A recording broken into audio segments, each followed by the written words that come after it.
Members of the Armed Forces of Britain and the Commonwealth is the Victoria Cross. Only 3 people have been awarded this medal twice, and only one of these people served during World War II. This man was Charles Upham, a New Zealand sheep farmer from Canterbury. Charles Upham was born in Christchurch on the 21st of September 1908. His father, Johnny Upham, was a lawyer who had emigrated to New Zealand from England. His mother was the daughter of a local minister. Charles had 3 sisters, and the family lived in a comfortable 2-story house in Gloucester Street, Christchurch. He enjoyed a normal, happy childhood, and his nurse described him as a rather shy but very determined child. 4 years were spent first at Waihe Prep School, Timaru. While he was there, he earned a nickname Puggy because of his determined nature. He attended Christ College from 1927. Although he was not a top scholar, he performed well at his studies. Like many other boys, he enjoyed escaping through the dormitory window to visit the local park during the night. Charles had decided to become a farmer after leaving Christ College. He attended Canterbury Ag College, now known as Lincoln College. After finishing his studies at Canterbury Ag College, Charles spent 6 years as a shepherd and a farm manager, mostly on high country sheep stations. It was during this time he developed the ability to live and sleep in harsh conditions of the high country. Charles met Molly, and in 1938 they became engaged to be married. Charles decided at this stage to take a job as a government land valuer, so that he would not have to be away from Molly for such long periods. It'd be worse, I shouldn't wonder. Yeah. So marks, what, I'm just trying to, it marks nearly 50 years of marriage, doesn't it? Because you were married in 1945, weren't you? 45, so it'll have to be 95. That's right, yes. So this is your 48th wedding anniversary. Not sure Well, what that not is. quite. It was June. Oh, I see, right. Right. How did you meet Molly? Oh, we met at Riccarton Races Right, at the Grand National, I think it was. right. That was before the war? Oh, yes. I was a dietitian at the hospital. Yes. And was introduced to him. He said, would I come out to dinner? And you were, of course, the war intervened. You went away. I was in England then. Right, right. So I was caught over there. And you were married in England. Charles, can I ask you, you say you don't... Out in September 1939, Charles immediately volunteered to serve in the army. He attended his basic training here at Burnham Military Camp and quickly rose to the rank of sergeant. Charles refused to undertake officer training because he wanted to be with the first group of New Zealanders sent overseas. He sailed for Egypt with the advance party, which arrived early in 1940.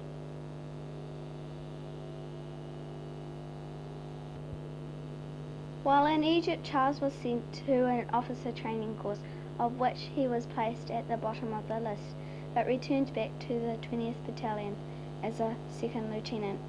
He was posted to C Company, which consisted of men from the west coast of the South Island.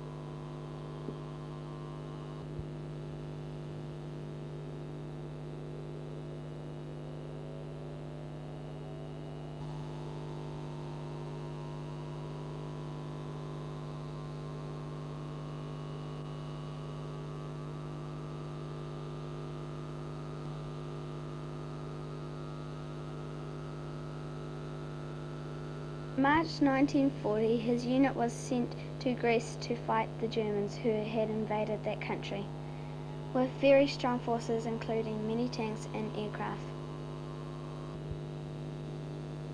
Charles was so ill with dysentery during this campaign that he could hardly walk. From Greece, Charles was sent to Crete in 1941. On the morning of May the 22nd, the New Zealanders attacked the airfield at Marling. The men saw Charles throwing hand grenades and rushing a machine gun post firing his pistol, a deed that was to win him his first Victoria Cross.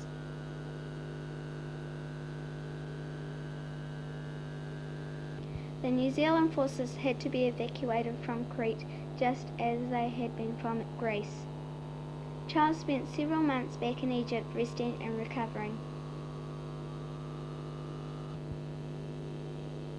The next major battle in which Charles took part was at a place called Manquaquan in June 1942. The New Zealand division had been sent to the southern or inland section of British defence line to hold several low ridges in the desert. Unfortunately, it was in the area that the German General Rommel, or the Desert Fox as he was known, decided to attack. The Germans completely surrounded the Kiwis, and unless the Kiwis could break out of the circle, they were all in danger of being killed or captured. It was decided to break out after midnight. As usual, Charles led from the front with his bag of grenades. Charles blew up several trucks with hand grenades and was so close at times that he was wounded from the explosions. Eventually, the Kiwis broke through the enemy lines and the division was saved from disaster. This battle was to be known as the Break from Manquaquan. The next battle in which Charles fought was a place called Revised Ridge. During this battle, Charles led a charge on enemy positions, and him and his men were able to clear the area with bayonets and grenades. Charles was hit by a machine gun bullet which shattered his arm. The Kiwis were trapped on top of the ridge, and Charles was surrounded once again. Charles was wounded when he was hit in the leg and was unable to walk. He and many of his companions were forced to surrender. From his actions at both Manquaquan and Revised Ridge, Charles was to win his second VC. Charles was sent to a number of prisoner of war camps in Italy and Germany, and well known for all his attempts to escape from, and finally ended up in Colzet Castle maximum security prison, which provided tough enough for even Charles to crack, and he remained there until April 1945. Turning back to New Zealand after the war, Charles spent some time in England relaxing and meeting many of his old friends. On May the 11th, 1945, Charles had his official Victoria Cross pinned on him by King George VI at Buckingham Palace.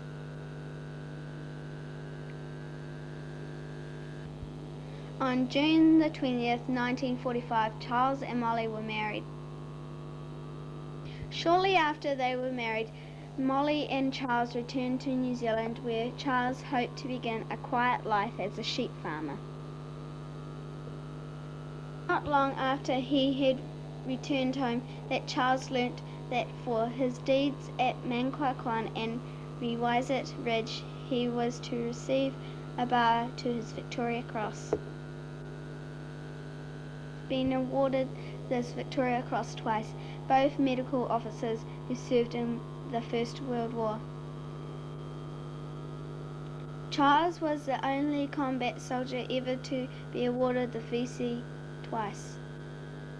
Eventually bought a farm at Ruffer Downs, about 100 kilometres north of Christchurch. There he settled down to life as a sheep farmer.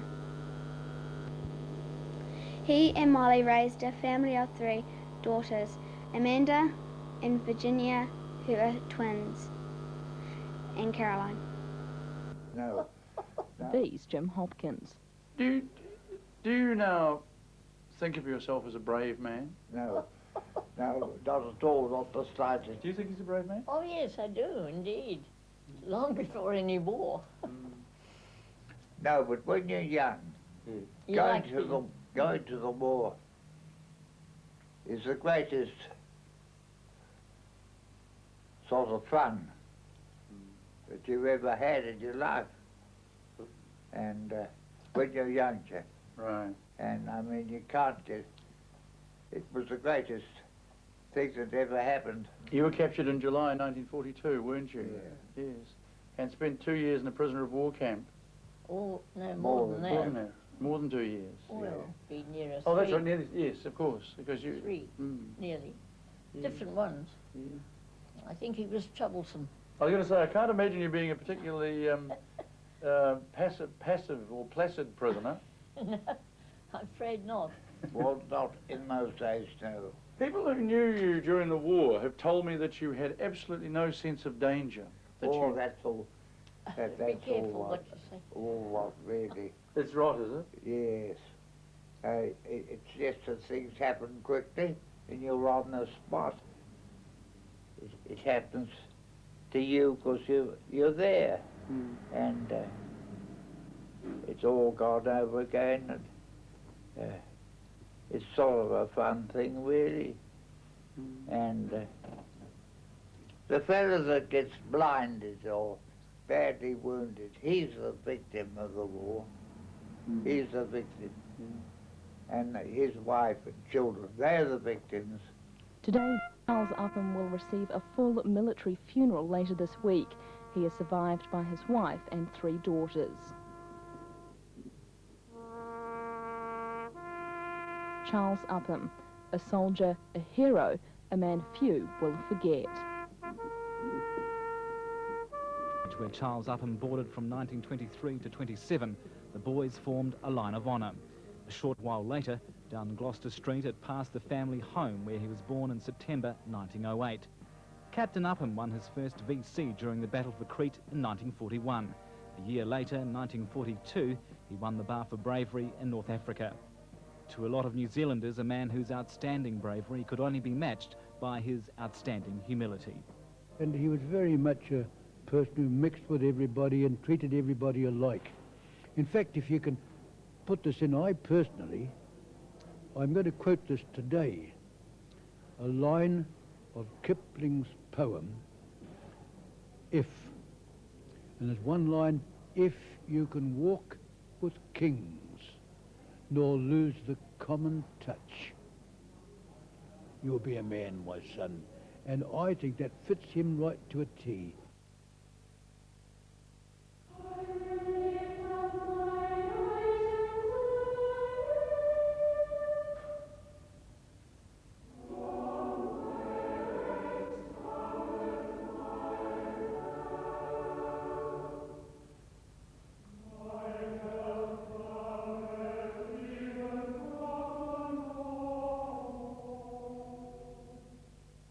All Charles Upham ever expected was a simple funeral.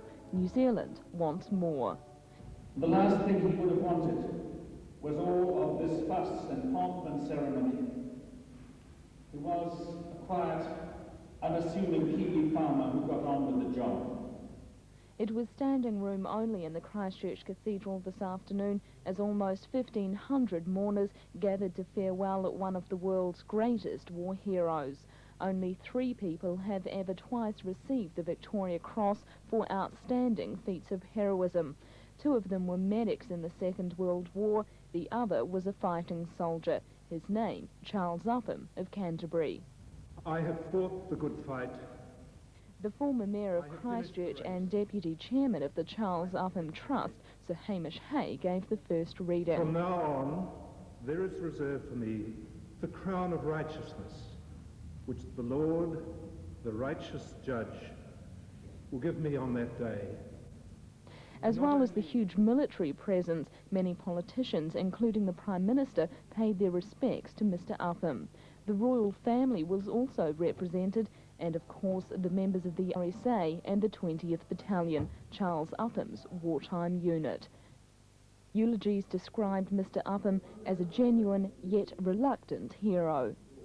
We should be uplifted by Charles Upham's life, as much as saddened by his death. It's not just his extraordinary exploits in war, but it's his steadfast adherence to a set of values: loyalty, respect, justice, honour, compassion for those in need, and passion in the pursuit of what he believed in. Characteristically, his initial reaction to the news of the award of his first Victoria Cross was to proclaim the merits of his soldiers.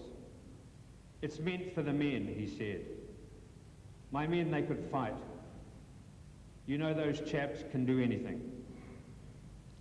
His reaction to his second Victoria Cross was the same. "What about all the others? We did exactly the same things. Why pick on me?" We all lost a tremendous character, a tremendous man. And now, Charles, on behalf of the 20th Regiment, Armoured Regiment, we say farewell and Godspeed to Charles Upham. It's not just as an heroic soldier that Mr. Upham will be remembered, also a father, husband and friend. For Charles Upham's wife Molly and their 3 daughters, the service was especially touching.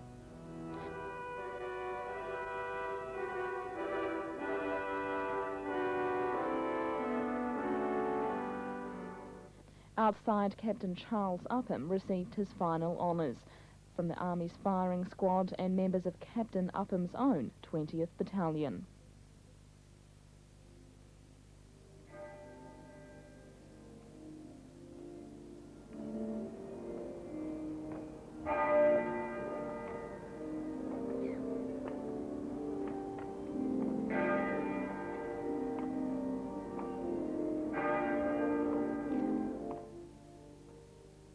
The final word comes from the man who spent many years marching alongside Captain Charles Upham. Jack Hinton is now New Zealand's last surviving Victoria Cross holder. Today he farewelled his friend and comrade. He didn't deserve to suffer because he was such a good soldier. I'd stand to attention to him. He was good.